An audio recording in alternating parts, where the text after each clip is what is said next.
नमस्कार प्यारे साथियों। पशु परिचर भर्ती जिसका आप सभी साथी कर रहे हैं इंतजार और उसी की हम कर रहे हैं तैयारी दोस्तों।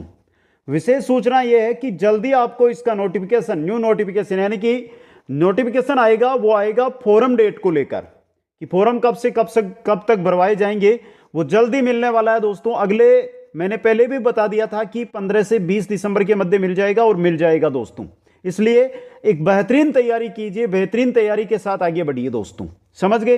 राजस्थान इतिहास में क्लास नंबर 16 आज हमारी रहेगी, बाकी क्लासें प्लेलिस्ट के अंदर मिल जाएगी। प्लेलिस्ट में जाकर आप सभी क्लासें अटेंड कर सकते हैं, जिसमें पढ़ेंगे हम भरतपुर का जाट राजवंश। जब इतिहास हम पढ़ते हैं तो सबसे लंबा टॉपिक चलता है वो राजस्थान के राजवंशों का है दोस्तों, क्योंकि हर नगर का अलग राजवंश और उनको पढ़ना रहता है दोस्तों। और वो जो संस्थापक है वहां से लेकर आजादी तक के एक एक राजा के बारे में हमें पढ़ना रहता है। उसी के तहत लगभग राजवंश हमारे कंप्लीट हो चुके हैं। ये लगभग अंतिम ही राजवंश है हमारा भरतपुर का जाट राजवंश दोस्तों। यहां पे सबसे इंपॉर्टेंट चीज जो हम यहां पर ये क्लासें ले रहे हैं ना, इनके प्रिंट नोट्स है ना, वो ऐप पर उपलब्ध है, कुचामन ऑनलाइन क्लासेज ऐप, जिसका लिंक डिस्क्रिप्शन में दिया गया है। दूसरी बात, एनसीईआरटी और आरबीएसई का संपूर्ण निचोड़ है। कहने का मतलब इसके बाहर आपको एग्जाम में क्वेश्चन नहीं मिलने वाला है। तो जो भी साथी हमारे साथ जुड़ रहे हैं उनसे कहना चाहता हूं कि एक बार वीडियो को लाइक शेयर, चैनल को सब्सक्राइब कर दें।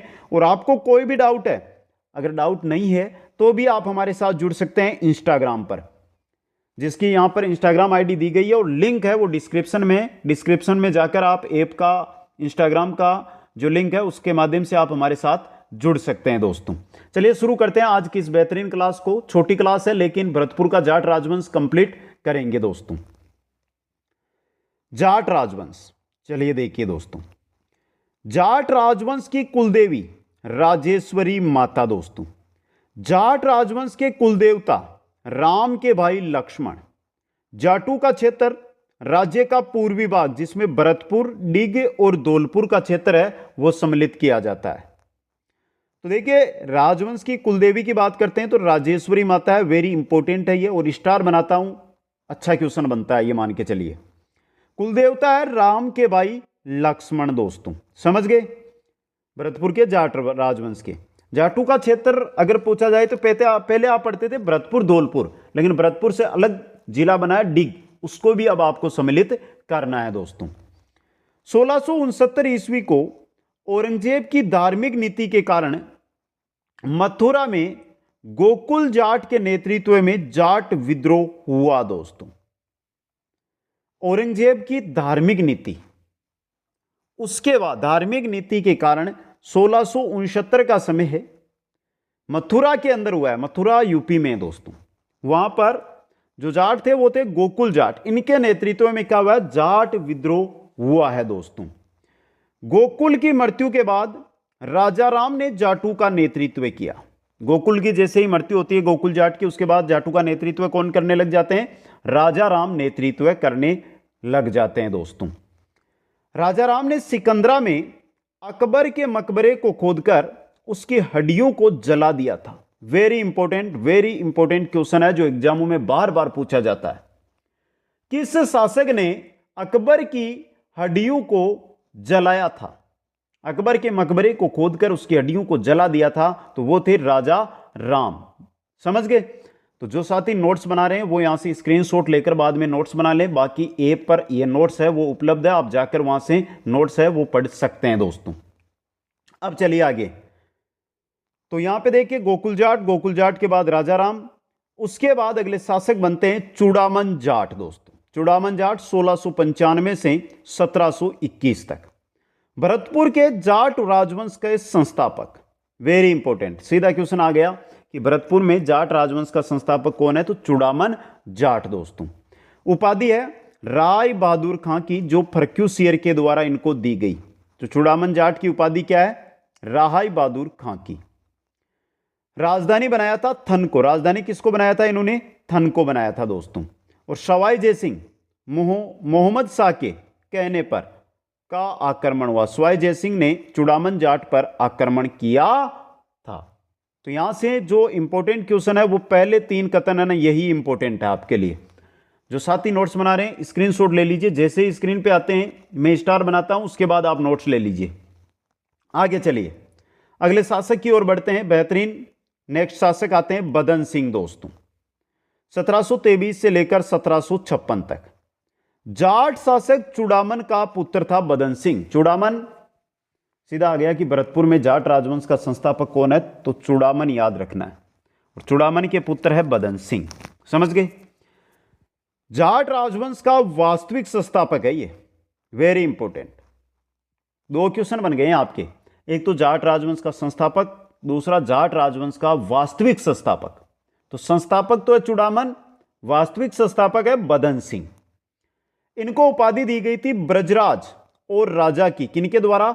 सवाई जयसिंह, जिन्होंने चूड़ामन पर आक्रमण किया था। सवाई जयसिंह ने किया था चूड़ामन पर, इन्होंने ही इनको उपाधि थी ब्रजराज या राजा की उपाधि दी थी। बदन सिंह ने निर्माण करवाया था, किसका करवाया था? डिग, कुम्हेर व वेर, इनके किलों का जो निर्माण है वो किसने करवाया था? बदन सिंह ने निर्माण करवाया था दोस्तों। यह है राजा बदन सिंह, लीजिए स्क्रीनशॉट। अब चलिए आगे नेक्स्ट, अगले शासक। और जब भी जाट राजवंश हम पढ़ते हैं तो सबसे इंपॉर्टेंट जो शासक बनते हैं वो बनते हैं महाराजा सूरजमल। थोड़ा ध्यान से और थोड़ा अच्छी तरह इनको पढ़ना है, क्योंकि क्वेश्चन आज तक जो बना है यहीं से बना है दोस्तों। 1756 से लेकर 1763 तक इन्होंने शासन किया था, लेकिन ये बदन सिंह के पुत्र है। तो जब बदन सिंह शासन कर रहे थे उस समय इन्होंने बहुत अधिक निर्माण कर दिया गया था। जब बदन सिंह की मृत्यु होती है उसके बाद ये शासक बनते हैं, उससे पहले इन्होंने बहुत सारी जगहों पर किलों का, महलों का निर्माण कर दिया था। यह चीज नोट करके चलना है दोस्तों। चलिए देखते हैं। बदन सिंह 1723 से 1756 के क्या है? पुत्र। है बदन सिंह के क्या है? पुत्र। बदन सिंह के समय सेना का नेतृत्व सूरजमल के हाथों में था। बदन सिंह के समय सेना का जो नेतृत्व है वो कौन थे? सेनापति कौन थे? सूरजमल। बचपन का नाम था सुज्ञान सिंह, यह भी इंपॉर्टेंट है। सूरजमल का बचपन का नाम था सुज्ञान सिंह। राजधानी किसको बनाया सूरजमल ने? भरतपुर को दोस्तों। उपनाम क्या है सूरजमल जी के? जाटू का प्लेटो और अफलातून। सूरजमल के उपनाम क्या है? जाटू का प्लेटो और अफलातून दोस्तों। अब देखिए सबसे इंपॉर्टेंट, ध्यान से पढ़ना। निर्माण लोहागढ़ किला 1733 ईस्वी कि सर ये तो 1756 में तो शासक बने और आपने बोल दिया 1733 में इन्होंने लोहागढ़ किला बना दिया, ये कैसे कर दिया? तो इसके लिए क्या है, थोड़ा ध्यान से आपको समझना होगा दोस्तों। क्या मतलब कि जब बदन सिंह शासक थे ना, बदन सिंह, तो ये सेनापति थे और उसी समय इन्होंने क्या किया था? लोहागढ़ किला है उसका निर्माण कर दिया था 1733 में। भरतपुर का किला है उसी का नाम है लोहागढ़ किला दोस्तों। इसके अलावा जो डिग के जलमहल है ना, उनका भी निर्माण किसने किया था? महाराजा सूरजमल ने ही किया था। डिग के जलमहलों का निर्माण भी किसने किया था? महाराजा सूरजमल ने ही किया था दोस्तों। यह है हमारे महाराजा सूरजमल दोस्तों। आप कमेंट करके एक बार, जो भी साथी हमारे साथ जुड़े हैं कमेंट कर दें जल्दी से, चाहे आज वीडियो देख रहे हैं, चाहे आप एक महीने बाद देख रहे हैं या भर्ती से पहले देख रहे हैं आप वीडियो, कमेंट करके हमें यह बता दें कि आपको क्लास कैसी लग रही है हमारी। प्रिंट नोट्स ऐप पर उपलब्ध है। चलिए आगे चलते हैं दोस्तों, महाराजा सूरजमल के बारे में और पढ़ते हैं। अभी 1747 ईस्वी राजमहल युद्ध में सवाई ईश्वरी सिंह का साथ दिया था। राजमहल का युद्ध सवाई ईश्वरी सिंह का इन्होंने साथ दिया दोस्तों, उत्तराधिकारी युद्ध था ये। 1754 मराठा मल्हार राव होलकर को इन्होंने पराजित किया। किनको? मराठा थे मल्हार राव होलकर, उनको पराजित किया 1754 में। 1761 आगरा पर अधिकार। आगरा पर कभी किसी हिंदू शासक ने अधिकार नहीं किया था। पहले शासक सूरजमल है जिन्होंने आगरा के किले पर अधिकार किया दोस्तों। 1761 में ही पानीपत का युद्ध होता है, उसमें मराठों की इन्होंने क्या की है? सहायता। पानीपत के युद्ध में मराठों की सहायता की थी सूरजमल ने। 1763 रुएलू के विरुद्ध युद्ध में वीरगति को क्या होते हैं? ये प्राप्त होते हैं। रुएलू के विरुद्ध युद्ध लड़ते हैं और वहीं पर ये वीरगति को प्राप्त हो जाते हैं दोस्तों। ये महत्वपूर्ण इनकी युद्ध उपलब्धियां आप मान सकते हैं। अब देखिए आगे, पुरोहित है इनके मंगल सिंह। पुरोहित कौन है? मंगल सिंह, जिन्होंने एक ग्रंथ की रचना की थी, सुजान संवत विलास। सुजान संवत विलास ग्रंथ का नाम सुजान संवत विलास ग्रंथ की रचना की थी दोस्तों। तो यह है आपके सामने, आप देख रहे हैं महाराजा सूरजमल, जिनके बारे में कंप्लीट जानकारी आपके सामने मैंने रख दी है। स्क्रीनशॉट ले लीजिए। फिर आगे चलते हैं जवाहर सिंह की ओर। तो बदन सिंह के पुत्र सूरजमल, सूरजमल के पुत्र आएंगे जवाहर सिंह। कौन आएंगे? जवाहर सिंह दोस्तों। ये रहे आपके जवाहर सिंह। देखिए 1765 से 1708 सूरजमल का पुत्र है। निर्माण करवाया जवाहर बुर्ज लोहागढ़ किले के अंदर। इंपॉर्टेंट है, ये आया हुआ क्वेश्चन है बहुत बार। जो जवाहर बुर्ज है, यहीं पर जाट शासकों का क्या होता है? राज तिलक। तो क्वेश्चन बहुत बार आता है कि जवाहर बुर्ज का निर्माण किसने करवाया?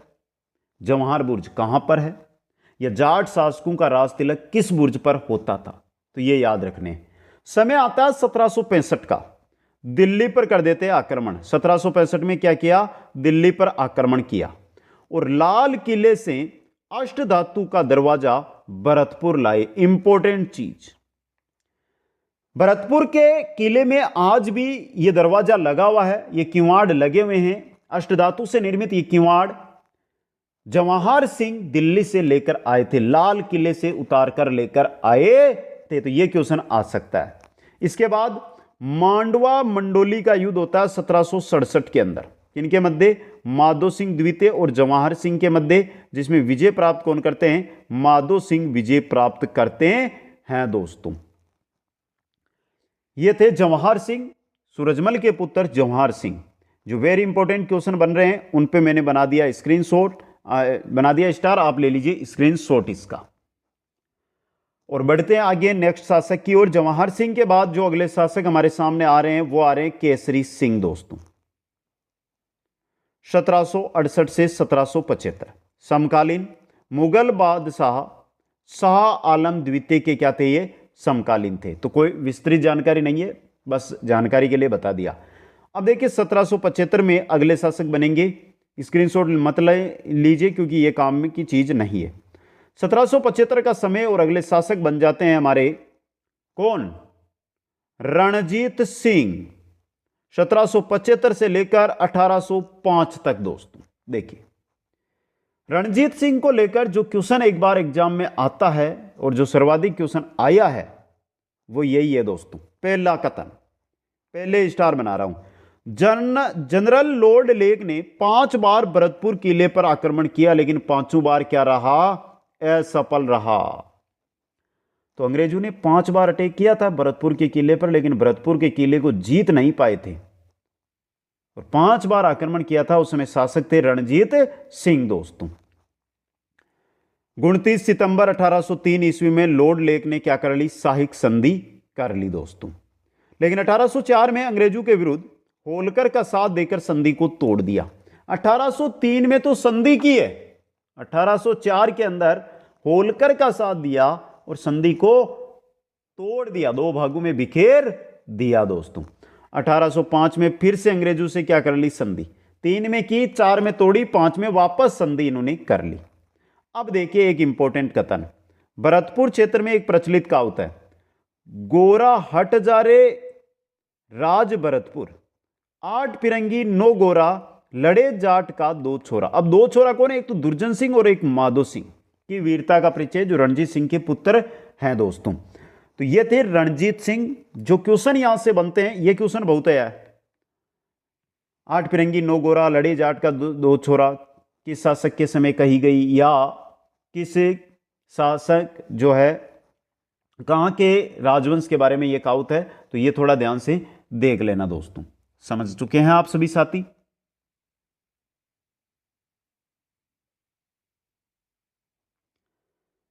चलिए दोस्तों, रणजीत सिंह के बाद अगले शासक बन जाते हैं रणधीर सिंह। वो रणजीत थे, जो इससे पहले हम पढ़ रहे थे रणजीत थे, अब बन गए हैं रणधीर सिंह। 1805 से 1823 के मध्य। 1814 में फतेहपुर सीकरी में गवर्नर जनरल लॉर्ड एच.डी. गंज से मुलाकात की और 1818 में ईस्ट इंडिया कंपनी के साथ साइक संधि की। तो यहां से क्वेश्चन ये भी बन सकता है कि 1818 के अंदर भरतपुर और ईस्ट इंडिया कंपनी के मध्य जब संधि हुई उस समय भरतपुर के शासक कौन थे? तो रणधीर सिंह थे। कौन थे? रणधीर सिंह थे दोस्तों। अगले शासक इनके बाद 1823 में बनते हैं बलदेव सिंह। सर डेविड ऑक्टरनोली भरतपुर आया था इनके समय। सर डेविड ऑक्टरनोली है वो भरतपुर आया था बलदेव सिंह के समय। 1823 से 1825 मात्र 2.5 साल का इनका कार्यकाल रहा था। शासन बोल दो, कार्यकाल बोल दो, एक ही चीज है दोस्तों। ये रणधीर सिंह और बलदेव सिंह। ले लीजिए स्क्रीनशॉट, फिर आगे चलते हैं नेक्स्ट है शासक की ओर। अगले शासक बनकर आए हैं हमारे बलवंत सिंह दोस्तों। कौन आए हैं? बलवंत सिंह। देखिए 1825 से 1853 तक अंग्रेज सेनापति थे कैम्बर मेयर, उनका आक्रमण हुआ था दोस्तों। लोहागढ़ के किले पर अंग्रेजों का प्रथम बार अधिकार हो गया था। बलवंत सिंह के समय लोहागढ़ का किला है वो अंग्रेजों ने जीत लिया था। समझ गए आप? अब यहां पर एक काउत और भी है, पूरे किले को नहीं जीत पाए थे, किले के चारों ओर अधिकारी किया था। यह भी काउत प्रचलित है दोस्तों। तभी तो कहा जाता है ना कि भरतपुर का ऐसा किला है लोहागढ़ जिसको अंग्रेज कभी नहीं जीत पाए थे। तो यह क्या है कि कुछ इतिहासकार हो या कुछ भी हो, अलग अलग कथन मिलते हैं वहां पर। तो यहां पर प्रथम बार अधिकार माना जाता है, भरतपुर पर माना जाता है। शायद लोहागढ़ किला उसको नहीं जीत पाए थे, लेकिन हमें जो कथन लिखा गया वही याद रखना है। एनसीईआरटी आरबीएससी के अंतर्गत हमें चलना है। बलवंत सिंह के बाद अगले शासक बन जाते हैं जसवंत सिंह, 1853 से 1893 तक। नाबालिग होने के कारण शासक पॉलिटिकल एजेंट मॉरिसन ने संभाला। नाबालिग थे जसवंत सिंह, शासन किसने संभाला? जसवंत सिंह ने। 1857 की क्रांति के समय क्या थे? ये शासक थे और 1879 में अंग्रेजों के साथ नमक समझौता किया था। और पॉलिटिकल एजेंट पहले शासक है जिसका शासन पॉलिटिकल एजेंट से संभाला। तो तीनों लाइन तीनों क्वेश्चन है। पहला जसवंत सिंह से पहला क्वेश्चन है, जसवंत सिंह के समय ही पॉलिटिकल एजेंट मॉरिसन ने भरतपुर का शासन संभाला था। 1857 की क्रांति के समय शासक जसवंत सिंह थे और 1879 में अंग्रेजों के साथ नमक समझौता भरतपुर से जसवंत सिंह ने ही किया था। ये तीनों क्वेश्चन एग्जाम के अंदर बनकर आ सकते हैं। वेरी इंपॉर्टेंट तीनों ही क्वेश्चन आपके लिए रहेंगे। इसके बाद 1893 में शासक बनते हैं राम सिंह, जो 1900 तक रहते हैं। आबू में अपने निजी सेवक की हत्या के अपराध में 1900 ईस्वी में पद से हटा दिए गए। आबू घूमने गए थे और जो निजी सहायक होता है, निजी सेवक होता है, उसकी हत्या इन्होंने कर दी थी। उसके बाद अंग्रेजों ने 1900 के अंदर इनको अपने पद से हटा दिया था। 1900 में अपने पद से इनको हटा दिया दोस्तों। समझ गए प्यारे मित्रों? आगे चलिए दोस्तों, ले लीजिए स्क्रीनशॉट, फिर आगे चलते हैं। 1900 में अगले शासक बन जाते हैं और वो है किशन सिंह। 1900 से 1929 तक शासक बने। देखिए इनके बारे में। 1918 में इसे शासन के अधिकार दिए गए। 1900 से लेकर 1918 तक इनके पास शासन का अधिकार नहीं था। 1918 में इनको शासन का अधिकार दिया गया। वॉइसरॉय लॉर्ड चेम्सफोर्ड इनके समय के आए थे? भरतपुर आए थे दोस्तों। राज्य के आधुनिकीकरण का प्रयास किया, परंतु अंग्रेजों ने 1928 ईस्वी में मैकेंजी को दीवान नियुक्त कर दिया। राज्य यानी भरतपुर का आधुनिकीकरण करना चाहा इन्होंने, लेकिन अंग्रेज ये नहीं चाहते थे कि जो भी रुपया आ रहा है वो यहीं लग जाए। वो तो अंग्रेज लेकर जाना चाहते थे अपने देश। इस वजह से मैकेंजी को दीवान नियुक्त किया और खर्चा है वो जीरो कर दिया दोस्तों। ये थे किशन सिंह। 1929 में अगले शासक बनते हैं महाराजा ब्रजेंद्र सिंह, 1929 से 1947, जिनकी उपाधि है सवाई व बहादुर जंगी। भरतपुर प्रजामंडल व एकीकरण के समय शासक थे ब्रजेंद्र सिंह और जाटू का अंतिम शासक है ब्रजेंद्र सिंह दोस्तों। यह है भरतपुर का जाट राजवंश। शायद ऐसा आपको कहीं पर नहीं मिलेगा, चाहे कोई गाइड लेकर आ जाओ, चाहे कोई भी क्लास ले लो। विश्वास के साथ 1 से लेकर 16 नंबर तक की क्लासें वो अटेंड करो, आपको पता अपने आप चल जाएगा। मेरा जो काम है, जो भी साथी हमारे साथ वीडियो पर आए हैं और एंड तक जुड़े हुए हैं, उन सभी साथियों से मेरा अनुरोध है कि उनको 2 काम करने। पहला काम है कि हमारे साथ इंस्टाग्राम पर जुड़ना है और दूसरा काम है वो वीडियो को लाइक करने का। अपने 5 मित्रों के पास शेयर कर दो इसको, और जो नए साथी जुड़ रहे हैं वो चैनल को सब्सक्राइब कर लो। समझ गए? आप भी सब्सक्राइब करो और अपने मित्रों को भी बोलो कि पशु परीक्षर की निःशुल्क तैयारी आपको यहां पर करवाई जा रही है। जिससे आप कहीं पर ना जाएं और अच्छी तैयारी कर सकते हैं। आप सभी साथियों को बहुत बहुत धन्यवाद। जय हिंद, जय भारत। मिलते हैं कल नेक्स्ट क्लास में।